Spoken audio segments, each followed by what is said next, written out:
નમસ્કાર વિદ્યાર્થી મિત્રો, હું છું પ્રજાપતિ પારસ અને આપ સૌનું મારી યુટ્યુબ ચેનલ પારસ ડિજિટલ ક્લાસીસમાં હાર્દિક સ્વાગત છે.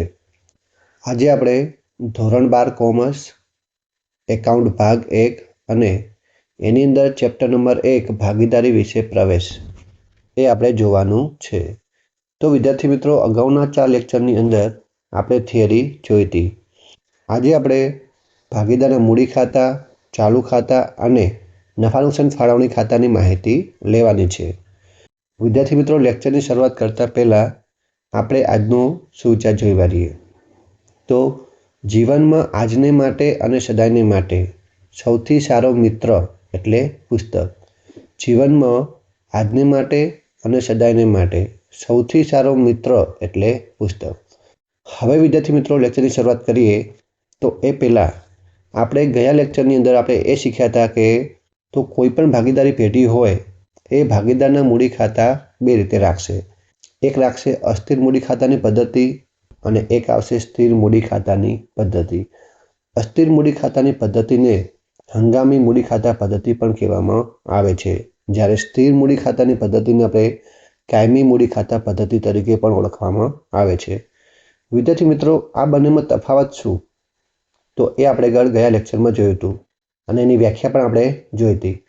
આજે આપણે જ્યારે કોઈ પણ ભાગીદારના અસ્થિર મૂડી ખાતાની પદ્ધતિ જ્યારે ખાતા રાખવામાં આવે તો ત્યારે કુલ કેટલા ખાતા બનાવવા અને એ ખાતામાં કઈ કઈ વિગતો આવશે એ જોવાનું છે. વિદ્યાર્થી મિત્રો, આ તમારા માટે મોસ્ટ એમપી છે, ખાસ યાદ રાખજો. આમાંથી વિકલ્પ પણ પૂછાશે અને દાખલા માટે પણ કામ આવશે, એટલા માટે ખાસ યાદ રાખજો. તો શરૂઆત કરીએ આપણે ભાગીદારના મૂડી ખાતા. તો જ્યારે પણ કોઈ પણ ભાગીદારી પેઢી અસ્થિર મૂડી ખાતાની પદ્ધતિએ જ્યારે મૂડી ખાતા રાખશે ત્યારે પેઢી પોતાના ચોપડામાં ફક્ત ભાગીદારો માટે મૂડી ખાતું બનાવશે. હવે વિદ્યાર્થી મિત્રો, એક વસ્તુ ખાસ યાદ રાખજો કે ભાગીદારના મૂડી ખાતાની અંદર અને ચાલુ ખાતાની અંદર ફક્ત ભાગીદારો અને પેઢી વચ્ચે થયેલા વ્યવહારોની જ નોંધ કરવામાં આવે છે. કોઈ અન્ય વ્યક્તિ સાથે કોઈ વ્યવહાર થાય તો એની નોંધ અહીંયા કરવામાં આવતી નથી. આ પણ તમારે ખાસ યાદ રાખવું. હવે આપણે એ જોઈ વાળીએ કે ભાગીદારના મૂડી ખાતા કેવી રીતના બનાવવા.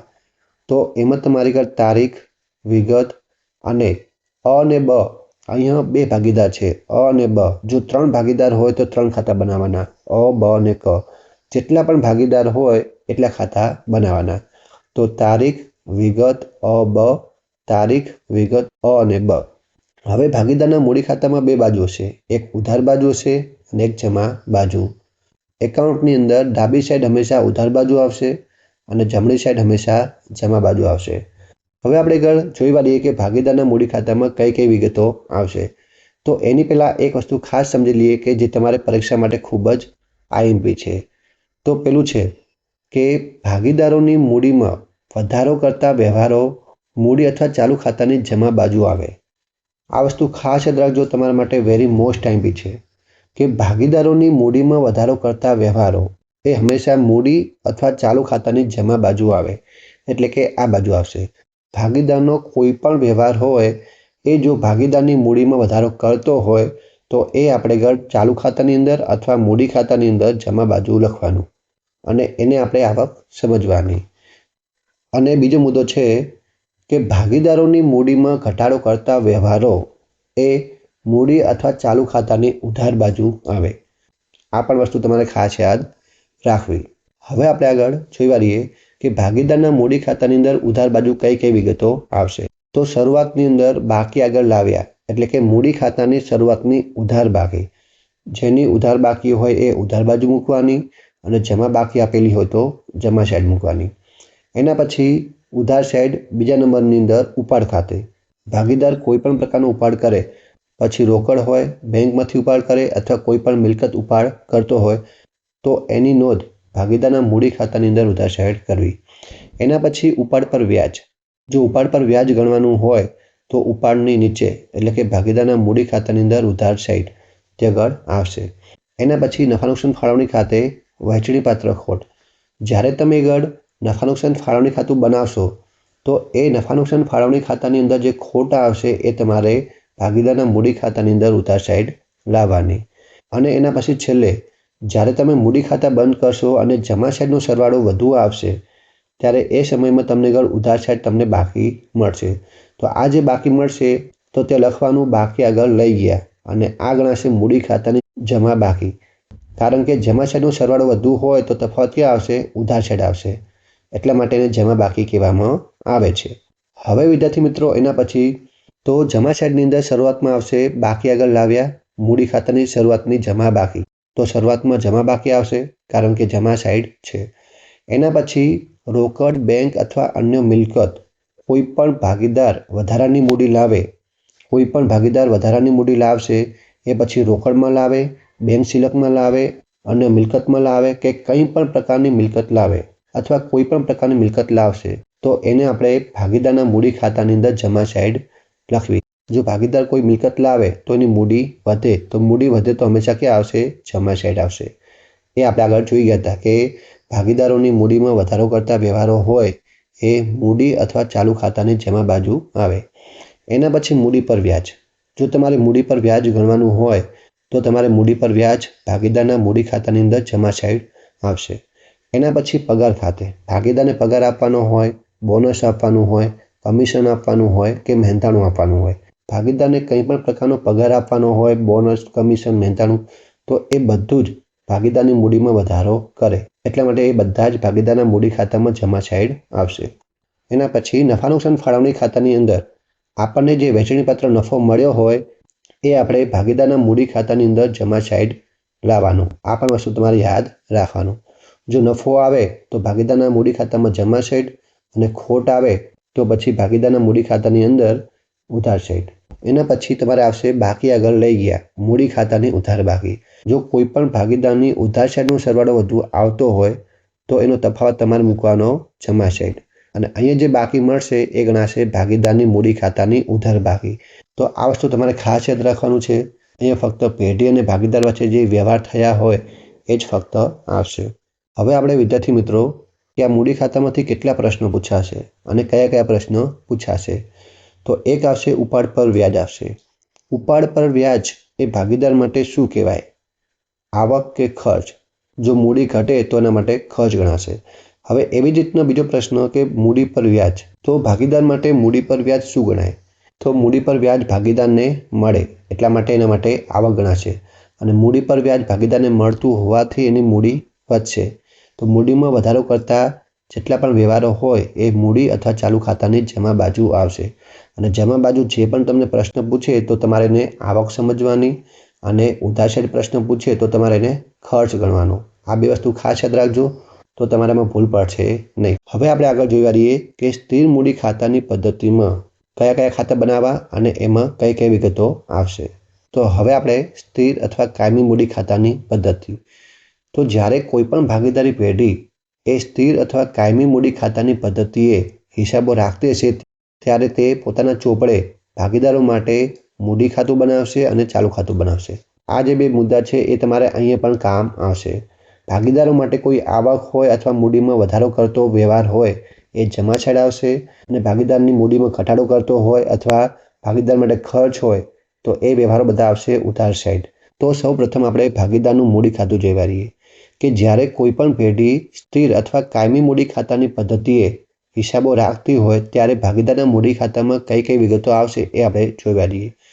વિદ્યાર્થી મિત્રો ખાસ યાદ રાખજો, જો અસ્થિર એટલે કે હંગામી મૂડી ખાતાની પદ્ધતિ હોય તો એમાં ભાગીદારની મૂડીમાં વધઘટ થાય. એમાં ઉધાર બાકી પણ આવી શકે અને જમા બાકી પણ આવી શકે. પણ સ્થિર એટલે કે કાયમી મૂડી ખાતાની પદ્ધતિ તો આની અંદર મૂડી ખાતાની હંમેશા જમા બાકી જ હશે. આ વસ્તુ પણ તમારે યાદ રાખવાનું. જો અસ્થિર હોય તો એમાં મૂડી ખાતાની ઉધાર કે જમા બાકી આવી શકે કારણ કે જેટલા પણ વ્યવહારો હશે બધા આપણે મૂડી ખાતામાં જ નોંધવામાં આવશે.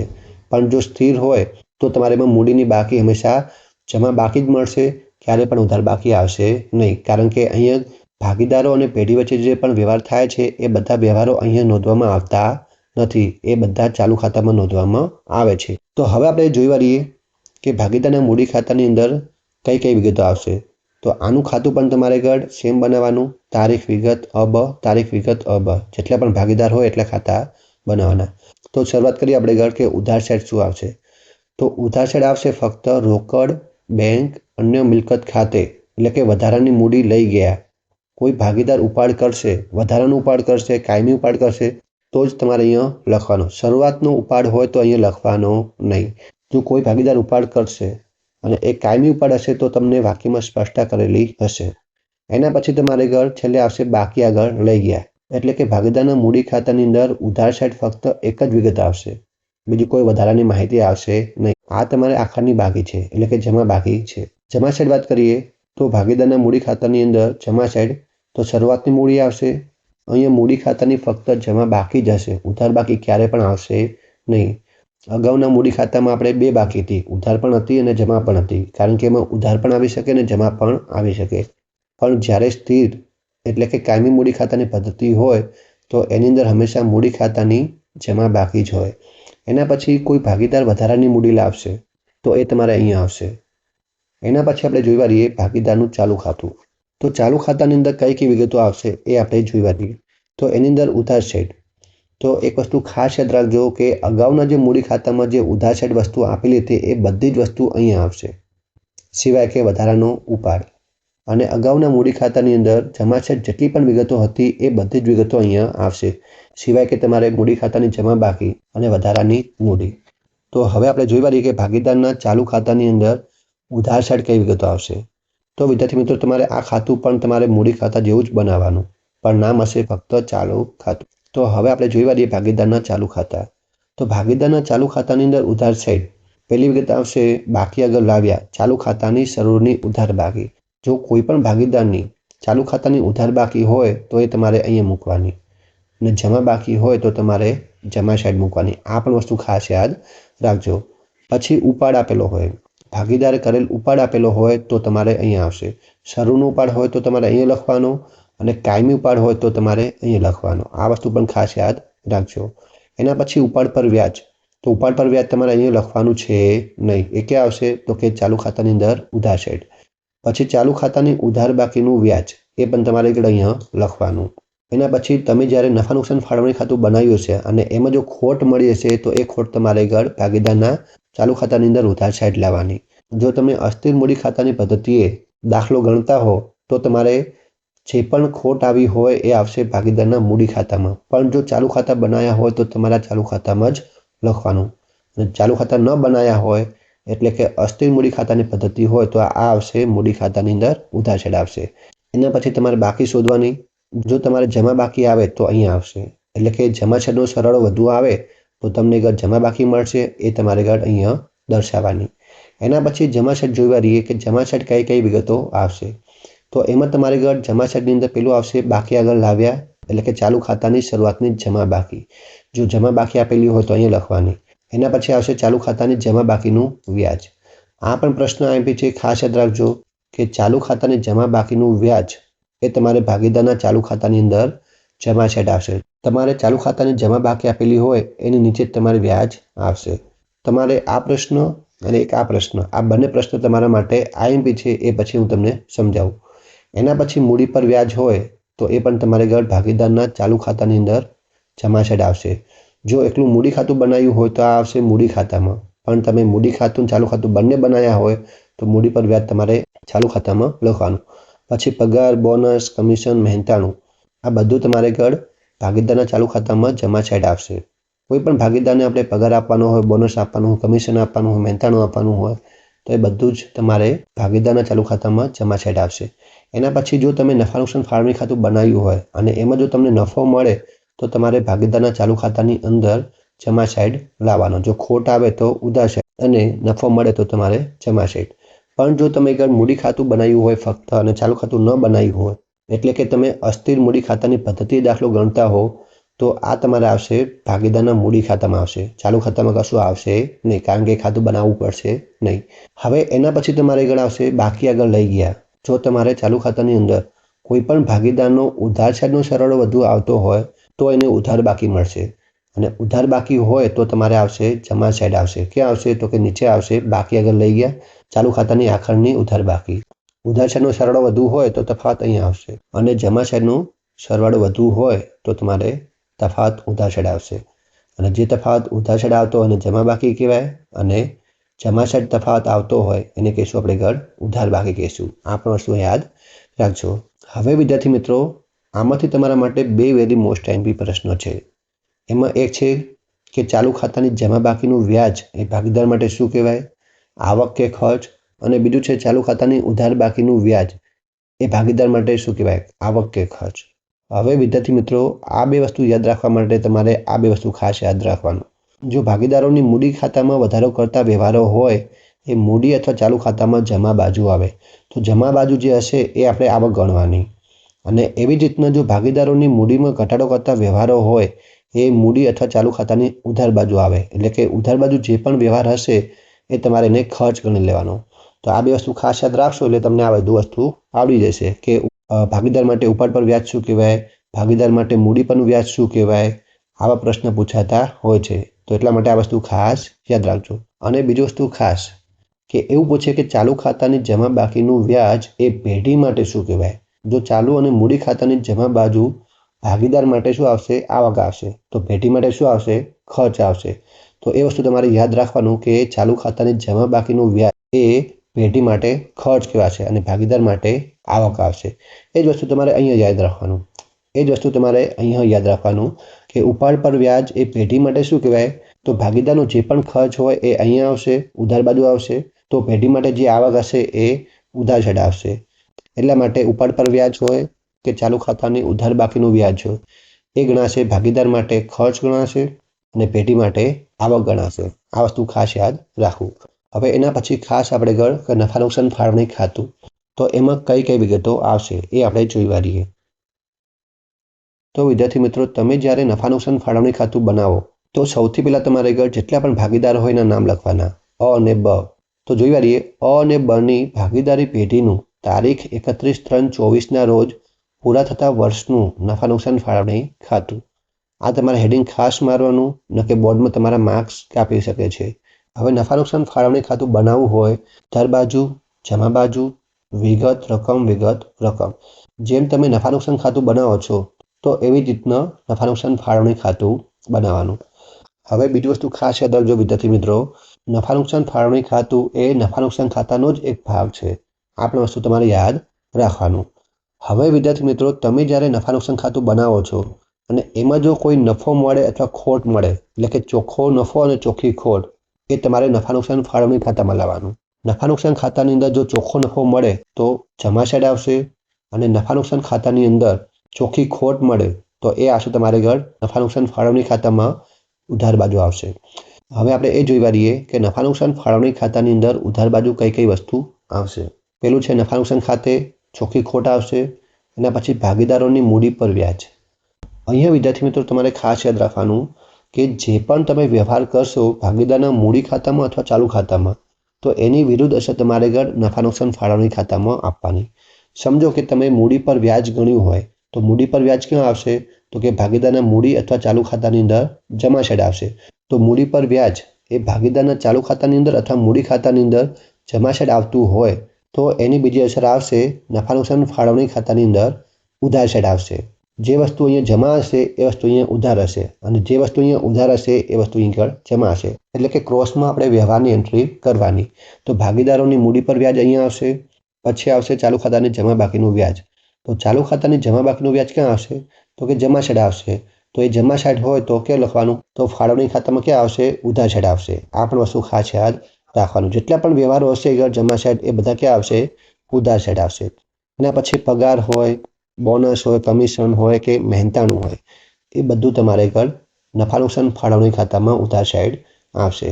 એના પછી ખાસ વસ્તુ કે સામાન્ય અનામત કે ફંડ. તો આ પ્રશ્ન પણ તમારા માટે મોસ્ટ ટાઈમ છે, ખાસ યાદ રાખજો. પ્રશ્ન એવો પૂછાશે કે કયા ખાતામાંથી સામાન્ય અનામત ફાળવવામાં આવે છે, તો કે નફા નુકસાન ફાળવણી ખાતું. આ પણ વસ્તુ ખાસ યાદ રાખજો. કયા ખાતામાંથી સામાન્ય અનામત ફાળવવામાં આવે છે, તો કે નફા નુકસાન ફાળવણી ખાતું. એના પછી આવશે કે ભાગીદારોના મૂડી અથવા ચાલુ ખાતે વહેંચણી પાત્ર નફો. તો તમને જે પણ બાકી મળે, જો તમને જમા બાકી મળે તો કે નફો ગણાશે અને ઉધાર બાકી મળશે તો તમારા માટે ગણાશે ખોટ ગણાશે. આ વસ્તુ પણ ખાસ યાદ રાખજો. એના પછી જમા બાજુ કે નફા નુકસાન ખાતે ચોખ્ખો નફો આવશે, જે આપણે નફા નુકસાન ખાતામાંથી લાવવાનો છે. એના પછી ભાગીદારોના ઉપાડ પરનું વ્યાજ. જો ઉપાડ પરનું વ્યાજ એ ભાગીદારના ચાલુ ખાતાની અંદર અથવા મૂડી ખાતામાં ક્યાં આવશે, ઉધાર બાજુ આવશે. જો એ ઉધાર બાજુ હોય તો અહીંયા ક્યાં આવશે? અહીંયા જમા બાજુ આવશે. આ વસ્તુ ખાસ યાદ રાખજો.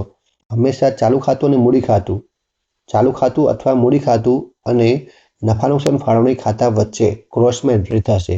એક જમા હશે તો બીજું ઉધાર હશે. આ વસ્તુ ખાસ યાદ રાખજો. તો ભાગીદારના ઉપાડ પરનું વ્યાજ અહીંયા આવશે. એના પછી ચાલુ ખાતાની ઉધાર બાકીનું વ્યાજ જે આપણે ઘર જમા સાઈડ આવશે. એના પછી આવશે કે ભાગીદારના મૂડી અથવા ચાલુ ખાતે વહેંચણી પાત્ર ખોટ.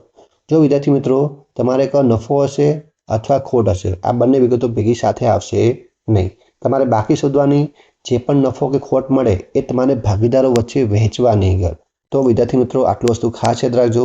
આ તમારા માટે વેરી મોસ્ટ ટાઈમ છે, ખાસ યાદ રાખજો. આમાંથી પણ તમારે વિકલ્પો પૂછાતા હોય છે અને આ ત્રણે ખાતા, મૂડી ખાતું, ચાલુ ખાતું અને ફાળવણી ખાતું, એ તમારે આગળના દાખલામાં પણ કામ આવશે અને વિકલ્પમાં પણ કામ આવશે. એટલા માટે ખાસ યાદ રાખજો. તો આજનો ટોપિક આપણો આજે પૂરો થાય છે અને તમને વિદ્યાર્થી મિત્રો કોઈ પ્રશ્ન હોય તો કોમેન્ટ કરજો અને જો તમને મારો વિડીયો ગમ્યો હોય તો લાઈક કરજો અને મારી યુટ્યુબ ચેનલ પારસ ડિજિટલ ક્લાસીસને સબસ્ક્રાઈબ કરજો. Thank you.